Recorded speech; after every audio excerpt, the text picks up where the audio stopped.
Pues así las cosas, muchachos. O sea que cuando, en otras palabras, dicen también por ahí otro dicho que dice, cuando te toca, aunque te quites, y cuando no te toca, aunque te pongas, ¿no? Entonces, mejor no ponerse, muchachos, ¿para qué arriesgarle? Muy bien. Déjenme ver qué traigo en mis notas el día de hoy. Este, no sé cómo les ha ido con las simulaciones, por ejemplo, de que han hecho en sus presentaciones, ahí en sus reportes. ¿Cómo les ha ido, por ejemplo, al equipo uno, a Héctor, a Dani, a Eduardo? ¿Cómo les ha ido en sus simulaciones ahí en Fluid Sim? Tratando de simular la parte, digamos, práctica de lo que es el experimento, ¿no? Por ejemplo, tema de bombas, potencia y trabajo, no sé cómo les haya ido con eso.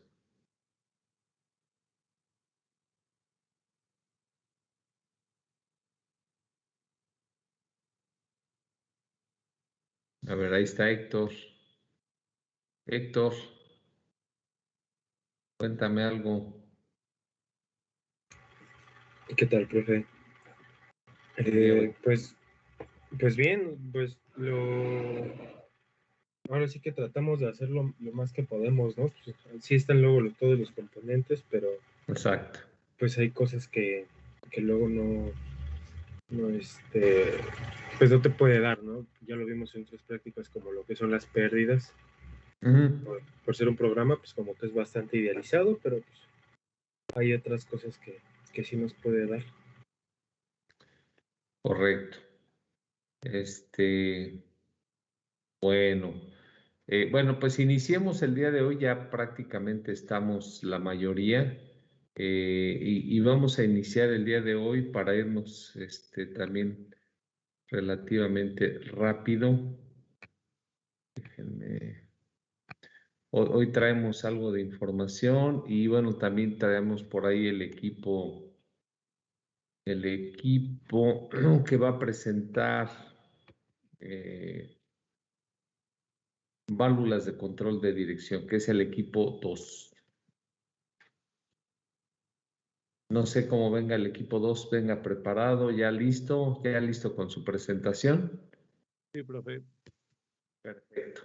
Pero ahora sí, bueno, yo inicio y va a estar interesante, ¿no? Vamos a ver aquí algunos temas y vamos a empezar a ver ya un poquito de tema de aviones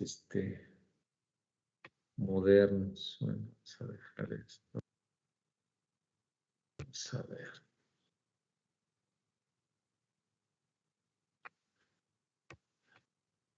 Bueno, vamos a ver la parte de motores hidráulicos. Déjenme ver, alguien está tocando la puerta, ya está dentro. Está dentro, Eduardo. Vamos a ver la parte de motores hidráulicos. Como saben, esto es muy parecido a las bombas, nada más que a diferencia de las bombas que generan flujo, bueno, los motores van a generar movimiento mecánico, los motores hidráulicos. ¿Cuáles son los objetivos de esta presentación? Pues por un lado, describir las características de operación de los motores hidráulicos, medir su desplazamiento, ¿sí? Entendiendo por desplazamiento es en una bomba, es qué tanto fluido se desplaza por revolución, ¿no? Ya sea en centímetros cúbicos o en pulgadas cúbicas o en la unidad que quiera, ¿no? Al final es una unidad de volumen, lo más normal es en centímetros cúbicos o en pulgadas cúbicas, pero eventualmente si es un motor enorme, pues a lo mejor en litros, o galones, ¿no? Dependiendo si es un motor que desplaza mucho fluido, ¿no? O una bomba, una bombota. Pero lo normal, pues es en centímetros cúbicos y en pulgadas cúbicas. Bueno, también vamos a ver cómo calcular el torque que genera un motor. y también que podamos calcular la velocidad teórica de ese motor dado el desplazamiento que tiene, o sea, qué tanto fluido desplaza o se desplaza al interior de él en cada revolución, el flujo que tenemos a la salida y la presión neta alimentada, entendiendo la presión neta como el delta P, ¿no? Entre el puerto de entrada y el puerto de salida, ahí sobre el propio motor. Bueno, nada más reconfirmando, porque es algo que ya sabemos, el motor hidráulico es un actuador rotatorio, o sea, tenemos dos tipos de actuadores en la hidráulica, los lineales y los rotatorios, que básicamente está diseñado para generar potencia mecánica de rotación, entiéndase torque. La operación es totalmente opuesta a la de la bomba, ya que mientras esta genera flujo, o sea, la bomba, cuando la flecha la mueve un elemento externo, que normalmente hemos hablado de motores eléctricos, pero puede ser un motor de combustión interna, puede ser hasta un burro ahí que ande dando vueltas y que gire al motor, ¿no? Pero bueno, que gire a la bomba, perdón. Entonces, al revés, ¿no? El motor va a generar un giro en la flecha cuando el aceite se mueve a través del motor. Estos motores son elementos de desplazamiento positivo. Eso significa que entre mayor sea el flujo, también será mayor la velocidad de la flecha. Bueno, al principio y sin carga de un motor hidráulico, la cantidad de torque que va a generar el motor, pues básicamente va a ser el necesario para vencer esa resistencia de la flecha, ¿sí? Ya el torque como tal se genera cuando le generamos una carga. Ok, estamos aquí admitiendo, compañero. Ok. También tenemos que la diferencia de presiones entre la entrada y la salida del motor es lo que nos va a generar el torque. Y el último statement nos dice lo siguiente. Que el incremento que tengamos en la presión, digamos, en el delta P no va a incrementar la velocidad del motor. Y aquí está básicamente la operación básica. A ver. Aquí tenemos la parte de la admisión. Prácticamente, esto es la bomba, ¿verdad? Por supuesto. O sea, en este caso es como, vamos a ver cómo opera el motor hidráulico, ¿no? Es el objetivo de este diagrama. Entonces, bueno, aquí de entrada tenemos una bomba, ¿sí? Que va a estar movida por un motor eléctrico. O sea, la energía eléctrica la vamos a convertir en energía mecánica y la energía mecánica la vamos a convertir en energía de fluido. Y vean ustedes cómo el fluido que entra en una línea de succión, en una presión baja, sale con una presión alta. Sabemos que las bombas no generan flujo. Sabemos que las bombas no generan presión, generan flujo. Entonces, vean ustedes, ¿no? A partir de aquí generamos flujo. Sin embargo, los elementos de resistencia que tenemos en el camino, pues van a hacer que tengamos una presión. En este caso, vean ustedes, la presión, la bomba la genera a 1000 P6, camina una cierta distancia, tiene una caída, un delta P aquí por lo que ya sabemos, por la fricción, y finalmente llegamos al motor que va a aprovechar esta energía del fluido para convertirla en un movimiento mecánico y va a ser para mover una carga, ¿sí? El motor va a mover a una carga. Entonces, finalmente, después de haber hecho su trabajo, el fluido es descargado hacia la salida a una presión ya baja. Tenemos aquí un delta P prácticamente entre la entrada y la salida del motor de 960 P6, que, como dice acá, la diferencia de presiones entre la entrada y la salida del motor es lo que nos va a crear el torque. Y ya tenemos la salida de 20 PSI y llegamos acá con 0. Entonces, básicamente todo este sistemita está enfocado a entender que el flujo que genera una bomba va a ser aprovechado por el motor para hacer un movimiento mecánico y hacer un trabajo, mover una carga, ¿sí? Esa carga pueden ser, por ejemplo, los flaps del 727, que de hecho así se trabaja con motores hidráulicos, trabajan esos flaps. Es un ejemplo, ¿no? Pero realmente los motores pues sí se usan para mover cargas muy pesadas. Muy bien.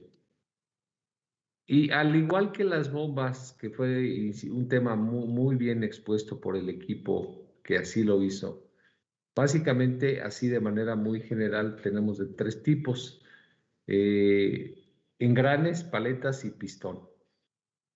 Sí, el famoso gear, vane and piston. Del tipo de engranes hay de dos tipos, que es el estándar, donde tenemos los engranes que se enlazan y que rotan al interior de un housing o de una carcasa, y donde el diseño pues es prácticamente igual al de una bomba. Y por otro lado el del georrotor, perdón, georrotor, que sus compañeros por ahí nos lo comentaron. Y bueno, básicamente es un engrane que gira dentro de otro engrane de manera similar a engranes planetarios, y pues estos digamos que son los menos eficientes que el resto de los tipos, pero los que son más económicos y una alta duración bajo condiciones más difíciles de operación. Son populares en su aplicación tanto en agricultura, minería y construcción. Vean ustedes, o sea, puro trabajo pesado, y están limitados a presiones que van de 2000 PSI y a un flujo de 25 galones por minuto. Y aquí tenemos, por ejemplo, el de engranes, ¿no? Tenemos un corte, ahí se ven los engranes. Aquí está cómo trabaja el motor. Tenemos un aceite de entrada, genera el movimiento mecánico. Le dará un movimiento a algo por allá, moverá flaps, moverá algo, un molino de moler piedra, por ejemplo. Y bueno, finalmente se va el aceite después de que hizo su chamba. Esta delta P que dijimos tanto a la entrada como a la salida, si tuviéramos aquí unos manómetros, es lo que nos va a generar el torque. Y estos son los tipos de motores, también engranes de tipo georrotor. Aquí se ve que la presión es baja, vean aquí los espacios, y poco a poco al ir girando este engrane dentro del otro va reduciendo los espacios de tal suerte que le va a incrementar la energía a ese fluido. El de paletas, aquí tenemos unos ejemplos. La única diferencia principalmente con el de las bombas es que en este tipo todas las paletas están a carga de resorte, por lo que están totalmente extendidas cuando el motor está sin girar. Y bueno, básicamente dentro de este tipo de motores, de los de engranes, los de vanes, bueno, estos de paletas y los de pistón, digamos que estos están ahí a la mitad de la gama, ¿no? Son de un performance intermedio. Aquí en este corte, pues ahí se ven los vanes, las paletas. Nos comenta la literatura que están a carga de resorte, y bueno, pues ahí lo tenemos, y aquí tenemos también un corte del mismo tipo de motor. Y finalmente tenemos los motores de pistón, que básicamente a su vez se dividen en 3 tipos: en línea, de eje doblado y radiales, ¿no? El de línea pues está aquí clavada la función. El de eje doblado es que pareciera ahí como un giro que a como 45 grados, ¿no? Con respecto al eje normal.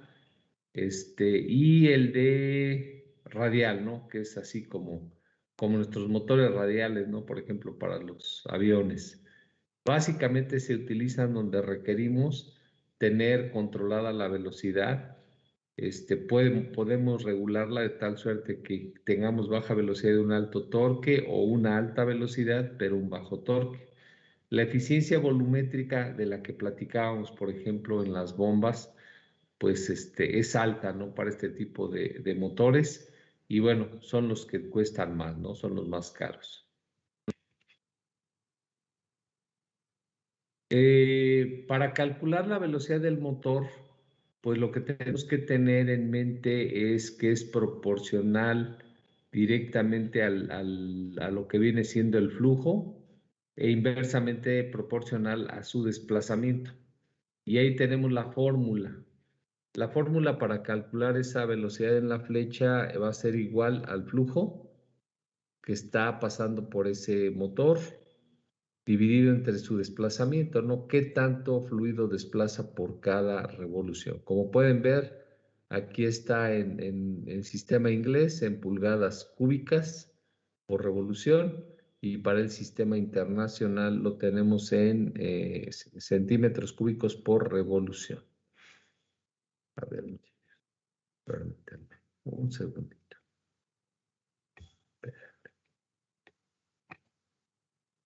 Un segundito, muchachos, denme un segundito, por favor.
Listo, muchachos, ya estoy aquí de regreso.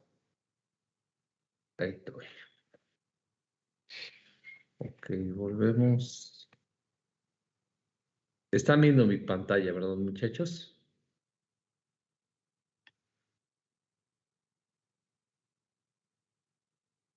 Jóvenes, jóvenes. Sí, profe. Ok, gracias.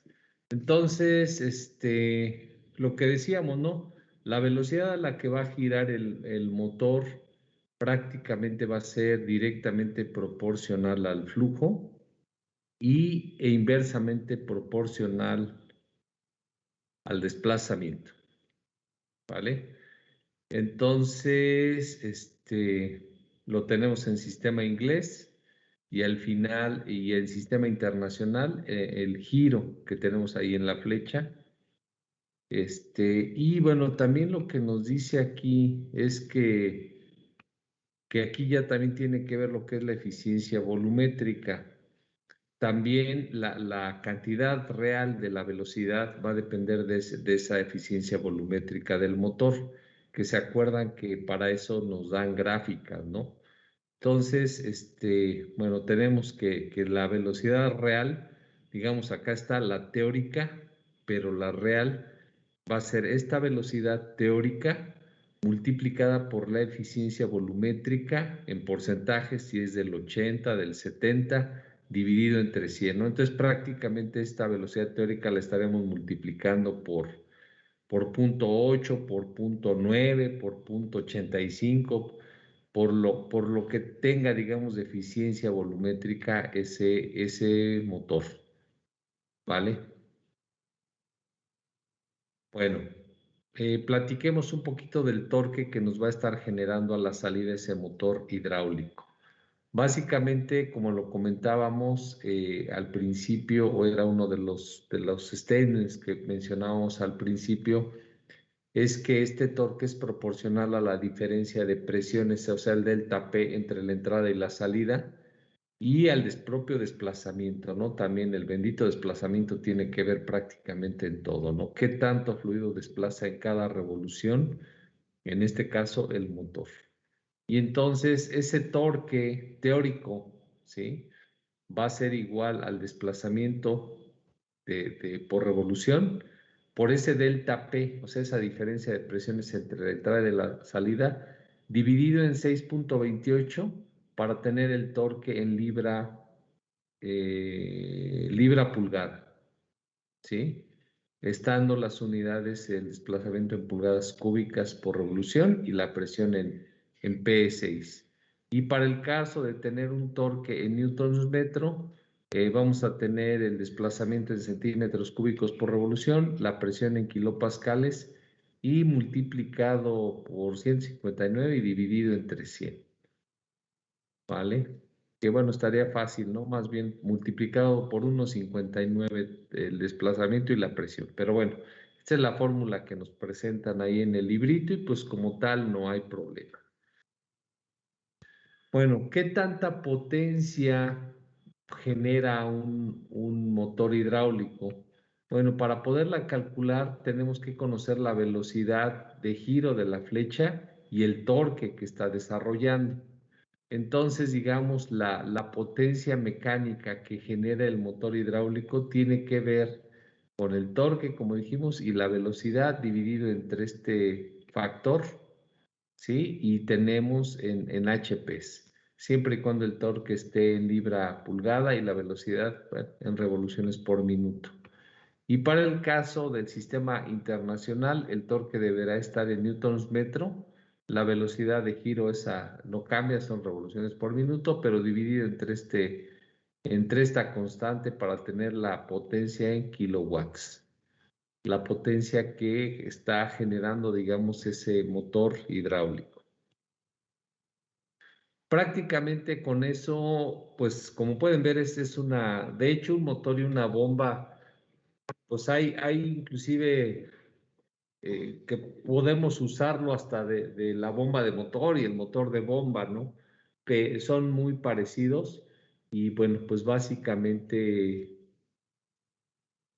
con esto pasamos digamos, a lo que hay que hacer y ahí les encargo por favor que intenten simularlo.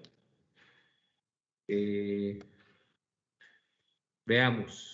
El primer punto va a ser, digamos, la operación básica de un motor hidráulico. ¿Sí? Creo que esta no deberá de haber problema en poderla hacer ahí en FluidSim. Y por otro lado estaría medir el desplazamiento del motor. No sé si eso lo podamos hacer porque ahí sí creo que es más de tipo experimental. ¿Qué componentes necesitamos? La unidad de potencia, que ahí la tenemos en el FluidSim, es parte, digamos, de la librería, lo tomamos. 2 manómetros, un flujómetro. Aquí básicamente nada más es ponerle las características de las que tienen nuestros, ahí en nuestro banco hidráulico. La válvula de aguja, bueno, pues debe de haber ahí una en la librería, principalmente. Esta creo que sí no tenemos características, entonces pues la que nos dé por default el propio FluidSim, o igual revisamos qué cosas pudiéramos adecuar para que sea lo más apegada a lo que nosotros tenemos. Bueno, más bien ahí. Pero insisto, nosotros al no tener características de esta válvula de aguja en nuestro manual, pues prácticamente usaremos las que nos dé por default el FluidSim. Hay que buscar un motor hidráulico, que yo creo que sí hay ahí es un actuador rotatorio. Mangueras, pues son las líneas que unen el FluidSim, las T's, debe haber T's, y esto sí no creo que haya, el Main Quick Connect Open End, pero pues habrá que buscarlo, ¿no? Es así como para conectar y hacer un circuito hacia el tanque, ¿no? Donde conectamos ese conector y permitimos que el fluido esté fluyendo directamente hacia el tanque. Bueno, un stopwatch es un cronómetro. Y hay algo ahí que no alcanzo a ver abajo. ¿Qué es? Ok, un container medidor, o sea, una cubetita, un tubo graduado, un vaso graduado para medir el desplazamiento. Ok. Para poder hacer este experimento vamos a demostrar la operación básica de un motor hidráulico que incluye, digamos, el giro de la flecha para una dirección dada del flujo. También la velocidad del motor va a depender del flujo que le estemos ingresando, porque estos son dispositivos de desplazamiento positivo, ¿no? Como lo comentamos al principio. También los motores pueden ser girados en ambas direcciones y las características de operación son similares tanto para un lado como para el otro. Obviamente el motor es bidireccionales. Y por otro lado, dice, no hay torque que se desarrolle por un motor si no hay una carga. Por eso decíamos, no, básicamente al principio lo que hace es generar un torque mínimo para vencer la resistencia propia de la flecha. Y ya de ahí nos pide que armemos el circuito principalmente y nos da una pequeña explicación, ¿no? En este circuito el flujo de la bomba fluye o corre a través del motor desde el manifold de alimentación y se regresa al propio banco a través del manifold de retorno. Manifolds que nosotros en FluidSim pues creo que no pudimos encontrar, pero tampoco es un gran problema. Y los manómetros A y B van a ser usados para leer justamente la presión en la entrada y la salida del motor, y el flujómetro te indicará el flujo que está pasando a través del motor. La válvula de aguja que vamos a poner en este sistema va a ser usada para cambiar el flujo, la cantidad de flujo, y la válvula de relevo va a ser usada para ajustar la presión del sistema. O sea, nos dice para qué cada cosa vamos a usar, o sea, qué función va a tener cada elemento del diagrama que vamos a presentar a continuación dentro para lograr, digamos, el objetivo del experimento. La nota dice, coloca unas T's en los puntos del motor para obtener las presiones directas a la entrada y a la salida del motor, ¿no? Entonces, por eso es que nos pide que pongamos unas T's prácticamente aquí a la entrada y a la salida del motor. Entonces, esa parte pues ya nos compete a nosotros, operadores, justamente poder poner esas T's en esa posición. Y aquí está el diagramita. Tenemos la unidad de potencia, tenemos la válvula de aislamiento que insisto, también la tenemos ahí en el Fluid Sim disponible. Lo que al parecer no hay disponible es este manifold, pero bueno, no hay tema, ¿no? Nos podemos ir directos a la línea y podemos meter un flujómetro. Posteriormente, esto lo metemos directamente a un manómetro A. Tratemos de ver si en FluidSim hay como un T-fitting, alguna conexión para que podamos aquí conectarnos a la entrada, lo más próximo a la entrada del motor y una T aquí a la salida para de ahí conectarnos a este manómetro B, luego de ahí a la válvula de aguja y de ahí ya nos vamos directamente al retorno. Bueno, aquí la parte que nos dice hagamos el chequeo en FluidSim pues no es necesario porque el nivel de aceite, ahí siempre el aceite está correcto. Ahí presiona el botón de paro para asegurarte pues que está en off position, o sea, que no está arrancado. Pues sí, también esto pues no es necesario hacerlo. Conectamos a la fuente de alimentación de 115 volts, pues no hay tema tampoco, ¿por qué no? A lo mejor lo que sí es que reduzcamos la válvula de relevo a su valor mínimo. Entonces, por ejemplo, ahí en el Fluid Sim, esta válvula de relevo la podemos bajar totalmente a cero para cumplir con lo que nos pide aquí el experimento. ¿Vale? Entonces, ahora sí dice close the needle valve. Entonces, lo que vamos a hacer es que nos vamos a esta válvula de aguja y la ponemos al 0%, ¿no? O sea, ya ahí quedamos. Luego de ahí dice turn on the power unit. Agarramos, prendemos la unidad, ¿sí? Y en ese momento vamos a ver que se pinta de rojito, ¿no? Ahí la línea diciéndonos ya está jalando. Pero la fuerza se va a quedar hasta aquí, prácticamente. ¿Por qué? Porque esta está cerrada, entonces acá no va a haber nada, no pasa nada.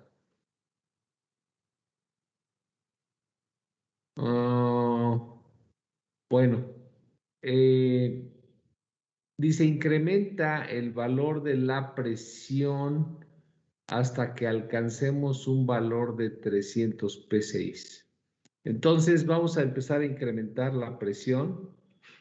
¿En dónde? Pues aquí, ¿no? En el banco. Vamos a subirla a 300 PSI, que va a estar marcado ahí en un manómetro que está dentro del propio banco. O sea, pareciera que FluidSim y aquí la gente de Armatrol están de acuerdo, ¿no? Muy parecido el diagrama y todo, ¿no? Ahí. Bueno, ajustamos a 300 PSI y dice posteriormente la práctica, abra la válvula de aislamiento. Entonces, ¿qué va a pasar? Este flujo que está aquí con esa presión de 300 PSI se va a ir directo, va a pasar por el flujómetro, va a pasar por el manómetro A, el manómetro A y luego por el motor, por el manómetro B y de ahí nos vamos a la válvula de aguja. La válvula de aguja que en ese momento está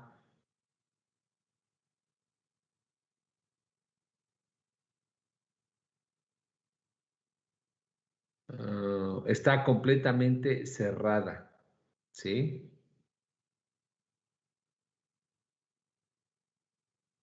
Ok, entonces, ¿ahí qué va a pasar? Ahí lo que va a pasar que al estar cerrada, pues va a llegar aquí, el motor ni va a girar ni nada, pues porque aquí hay un bloqueo hidráulico. Pero ahí lo que dice la práctica es que tú empieces a abrir eh, lentamente la válvula, bueno, no dice lentamente, pero lo empezamos a abrir de tal suerte que el motor entonces sí ya va a empezar a girar y claro, porque ya no tenemos el bloqueo hidráulico, ¿sí? Entonces abrimos esta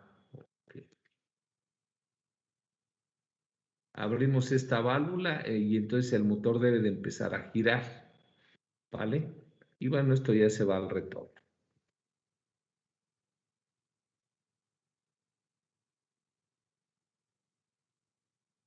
Luego, ya ahí nos pregunta, ¿no?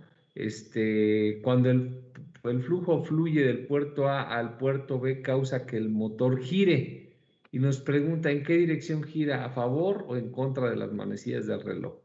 Yo no sé si eso se puede ver ahí en FluidSim, pero pues bueno, no creo que se vea el giro, pero si se ve, pues a toda. Luego dice apaga la unidad y hace un switch, o sea, switchea, cambia las conexiones al motor, de tal suerte que ahora esté conectado al revés, ¿no? El manifold de supply esté al puerto B y el puerto A pues esté al retorno, ¿no? Dice rearranca otra vez la unidad y verifica qué pasa con el giro del motor, hacia dónde está girando, ¿sí? Y ahí pues van a hacer su anotación, ¿no? Está a favor de las manecillas o en contra de las manecillas.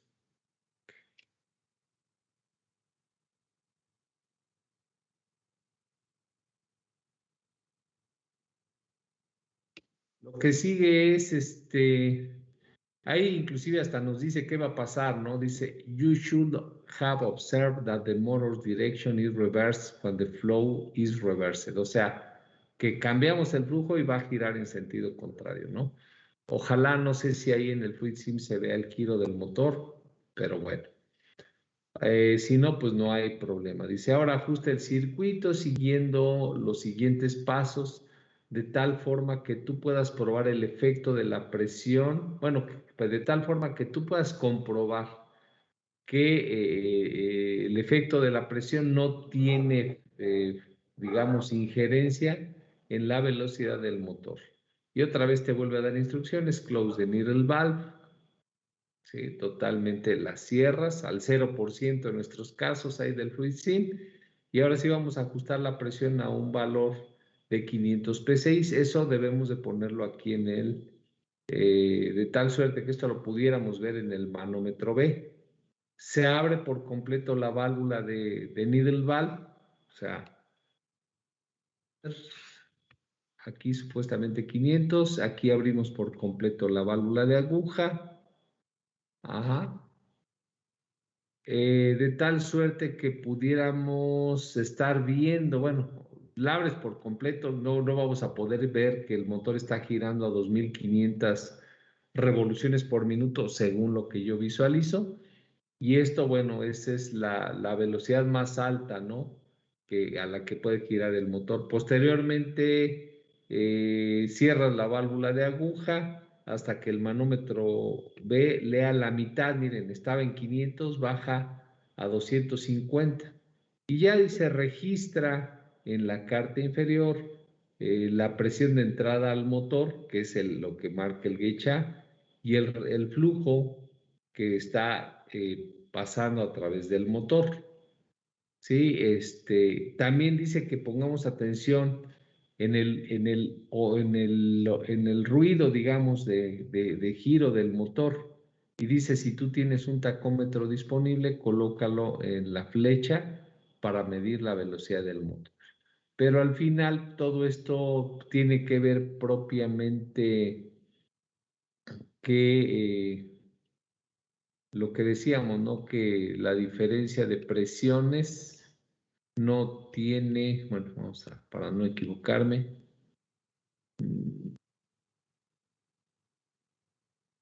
Bueno, no, aquí no lo dice. Pero sí, miren, el incremento de presión no va a incrementar la velocidad del motor. Entonces, prácticamente lo que es la velocidad debería de mantenerse, pues prácticamente constante, ¿sí? A pesar de que tenemos sí un incremento de presión, este giro debería de mantenerse prácticamente igual. Y bueno, ya a partir de ahí empiezas a iterar, ¿no? A repetir, pero con diferentes valores de presión y pues listo. Básicamente esto es lo que hay que hacer y pues tratar de simularlo. Por otro lado, en el segundo experimento es prácticamente medir el desplazamiento del motor. Esto pues está en chino porque pues necesitamos aquí un container, bueno, miren, de 5 galones inclusive, donde nosotros vamos a estar descargando, o sea, el fluido que está haciendo girar al motor. Pero platiquémoslo. Dice que en esta parte del experimento tú vas a medir el desplazamiento del motor hidráulico. Para hacer esto, tú tendrás que armar el circuito y hacer que el motor gire relativamente lento, ¿no? Lo relativamente lento de tal forma que tú puedas contar el número de revoluciones que el motor realiza en un minuto. Esto te va a permitir medir el flujo correspondiente y utilizando un container y un cronómetro, tú vas a poder determinar más o menos cuál es el desplazamiento del motor. Para hacer eso, armas este circuito, que no está complicado, es el banco hidráulico, la válvula de aislamiento, un manómetro A en el camino antes de la válvula de aguja, posterior